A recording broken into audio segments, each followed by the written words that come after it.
Shalom, shalom, shalom. Selamat pagi, salam sehat rohani dan salam sehat jasmani. Puji Tuhan, Tuhan telah mempercayakan satu hari lagi buat kita, Senin 24 Januari tahun 2022. Kita percaya sebagaimana Tuhan sudah memelihara dan memberkati tidur malam kita, maka sepanjang hari ini kita juga harus yakin dan percaya kalau Tuhan juga pasti akan memberkati kita. Amin. Baiklah, sebelum kita melakukan semua aktivitas hari ini, izinkan kembali Tuhan bicara melalui renungan kita saat kita akan melanjutkan pembacaan Alkitab satu hari satu pasal dari pembacaan 36 hari bersama kitab 2 Tawarikh. Doa saya kesetiaan saudara dalam mengikuti pembacaan ini akan membuat saudara semakin bertumbuh dan berakar kuat di dalam Tuhan, mengalami perubahan karakter semakin serupa dengan gambaran Kristus. Hari ini kita telah berada di hari yang ke-16, maka saat ini kita akan membaca kitab 2 Tawarikh pasal yang ke-16, ayat pertama sampai dengan ayat yang ke-14. Baiklah, judul perenungan kita hari ini, Akibat Kedegilan Hati. Sebagai pengantar renungan ini, saya akan coba bacakan ayatnya yang ke-7.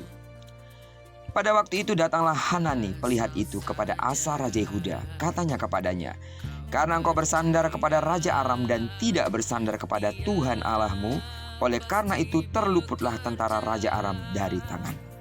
Sidang jemaat Tuhan yang saya kasih dalam nama Tuhan Yesus, camkanlah ini.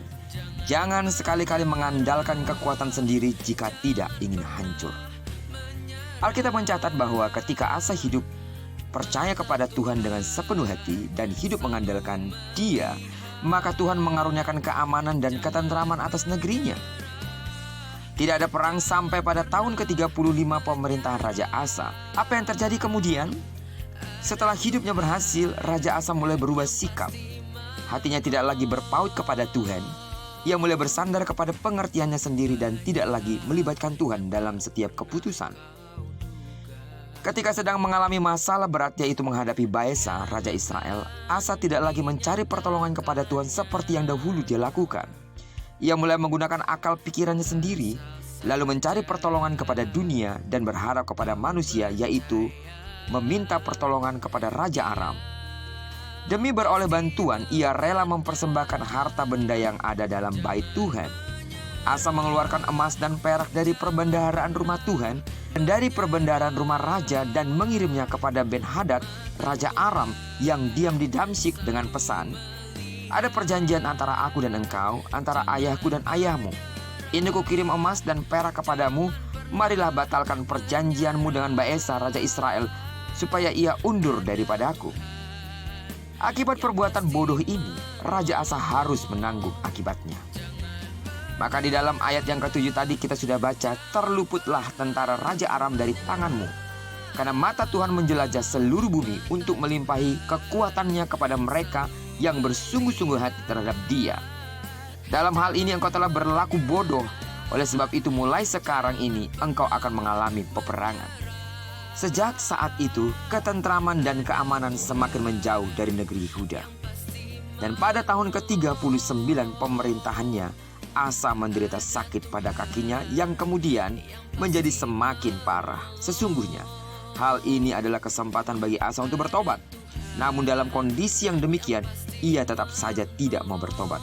Malahan, ia tetap mencari pertolongan kepada tabib-tabib, bukan mencari Tuhan. Karena itu, jangan sekali-kali mengandalkan kekuatan sendiri jika tidak ingin hancur. Amin. Tuhan tidak mau kita mengalami pengalaman-pengalaman pahit di dalam hidup ini. Tapi banyak kali Tuhan harus mengizinkan semua kejadian-kejadian yang sulit dalam hidup kita hanya untuk mencari perhatian kita agar kita melakukan hal yang benar, yaitu mengandalkan Tuhan. Selain daripada Tuhan memang ingin mendidik kita semakin kuat di dalam Dia, sehingga Ia mengizinkan banyak perkara terjadi dalam hidup kita. Namun ingat, kita harus mengoreksi diri kita, karena kadang-kadang masalah itu terjadi karena memang Tuhan ingin menghajar kita habis-habisan agar kita kembali mengandalkan Dia. Karena itu sidang jemaat Tuhan, semakinlah mawas diri sebagai orang-orang yang tetap harus bersekutu di hadapan Tuhan. Andalkan Dia, jangan andalkan kekuatan saudara, karena Dia patut dan siap untuk diandalkan dalam kondisi hidup apapun yang kita alami. Amin. Diberkatilah kita.